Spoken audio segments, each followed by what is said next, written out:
Alright, welcome back to the Stronger Stride YouTube channel.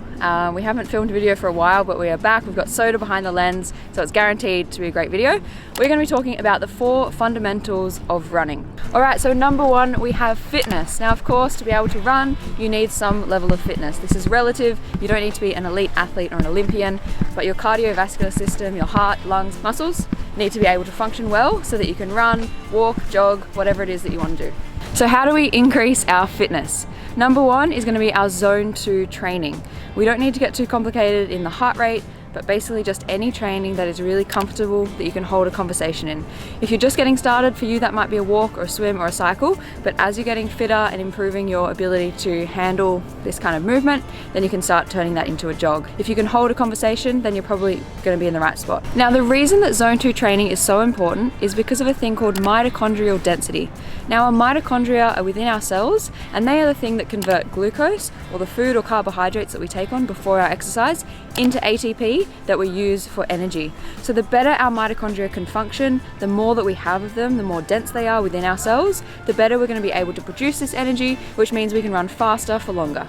Alright, so once we establish a really solid foundation of our zone 2 easy training, we can start to introduce some higher intensity effort or some lactate threshold work. Now, what lactate is a byproduct of our energy production. The harder we work, the more lactate is produced, and we get to a point called our lactate threshold. We're producing more lactate than we can clear. Things start to get hard, our muscles start to burn, and we need to either slow down or stop. If we can work just below this threshold, we can get some really nice high intensity work done, which is going to help to increase our fitness and get us running a little bit faster as well. Alright, our second fundamental is strength. Now, it might be a little bit unconventional because a lot of runners just think you need to run to be a better runner, but we also need to be really strong. It's really important that our bones, muscles, ligaments and tendons can handle the load that we're putting them through when we go for these runs. If we just continue to run further and faster and increase our volume and intensity, we're probably going to get to a point where our body can no longer handle that and we might end up injured. If we're injured, we can no longer run and we can't do the thing that we love, so strength is really important. Hello, Sophie. Hello up there. So the number 1 reason why this strength training is so important is for our tissue capacity. Now, I just mentioned before, we need to increase our ability for our muscles, ligaments, tendons and bones to handle what we're putting them through. Now, how does this look? We need to lift some weights that are heavier than just our body weight. So jumping around, doing some jumping lunges isn't going to cut it. We need to get some weight on our back, in our backpack, on a bar with some dumbbells. We need to be doing calf raises, squats, lunges, deadlifts as a bare minimum to make sure that all of those muscles are ready to handle our load. As we want to increase our running, we also need to increase our strength training. If you want a specific program for your individual needs, goals, and training history, reach out to us and we can sort something out. So the second reason for including strength in your running program is for our power and plyometrics. If we want to run faster, it's really important that we can move quickly and powerfully with a lot of speed, but it's also important that we're utilizing what's called our Achilles spring. So as we land on the ground, we absorb a lot of force and then we need to propel ourselves forward and spring off the ground to take that next step. If our Achilles doesn't have any plyometric ability or ability to bounce off the ground nice and fast, then we're going to be using our muscles and using a lot more energy than we require. It's really important to get into some hopping, some jumping, some landing, working on our ability to not only absorb force but also produce it. Alright, so fundamental number 3, we have a special guest for us here. We are talking about speed. I thought it was only right to have Sota join us and tell us what he thinks about speed. So, pretty ironic because I don't do that much speed, although I do enjoy it from time to time. I try and do enough so that I work on my biomechanics, because when you run quickly, you're forced to run with good form. You can't run with good form all the time if you're jogging all the time. I try to incorporate speed in the form of strides at the end of some easy runs, but then I think occasionally it's good to, again, do proper speed as well, because you want to get your body used to pushing past that barrier of like that comfortably uncomfortable pace, which you were talking about earlier. But yeah, that's kind of my take. Just do a little bit, but it's kind of the icing on top, or the icing on the cake, and not really something you need to do all the time. Yeah, I agree. I think having that fundamental base of fitness and strength is your priority. If you want to get faster, if you want to get a PB, then including some speed work is going to help. Adding in some strides, doing some tempo work, some threshold work.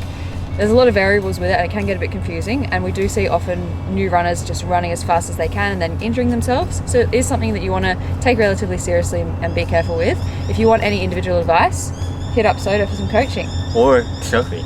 Either one. But yeah, if you want to run fast, you got to run fast, but also run easy for most of the time. So our fourth and final fundamental is the mental side of training. It's all good and well to be physically fit and strong and fast, but if your mind isn't in the game, you might really struggle. Alright, so our first component of our mental side of things is motivation versus discipline. It's all fun and exciting at the start. You've signed up for a race, you're running every day, you're loving it.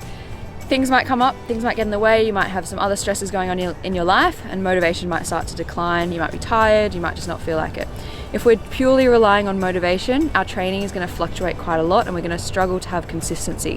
What we need is discipline. We need a structured program, or we need some consistency within our training to know that on these days we do these runs and we can follow that plan.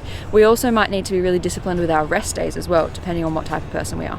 Alright, so the second thing we want to think about is what type of person you are. Are you a type A person who pushes through things, maybe push through niggles and pain and run really hard all the time?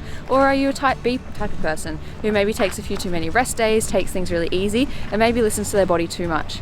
Figuring out exactly which type of person you are along this spectrum is really helpful so that you can program appropriately. For some of us, we might need to schedule in some rest days and deload weeks, because if we don't put them in, we might just push through and miss them. And for the other type of people, we might need to make sure we're programming in some hard runs, some long runs, making sure we've got some accountability from a training group or training partner so that we're making sure we're getting the work done. Alright, so they are our 4 fundamentals of running. We need to make sure we've got some solid fitness with our zone 2 training and our threshold training. We need to make sure we're strong with our ligaments, muscles, tendons and bones. We've got some nice power and plyometrics. If we want to run faster, we can run faster, and we need to make sure that we understand who we are and our mental capacity so that we can keep running as long as we want. This happened last time. We always have dogs on the video. Thank you so much for watching today, and thank you to Sota for filming this video for us. His channel will be linked below. There's plenty of content coming out all the time on that channel and it's fantastic, so I would highly recommend it. If you want to check out the Stronger Stride podcast, I'll link that below as well, or follow us on Instagram, and we will see you sometime in the future with another video. Nice. Thank you for the shout out, and I expect another video next week. Next week? That's a lot of pressure.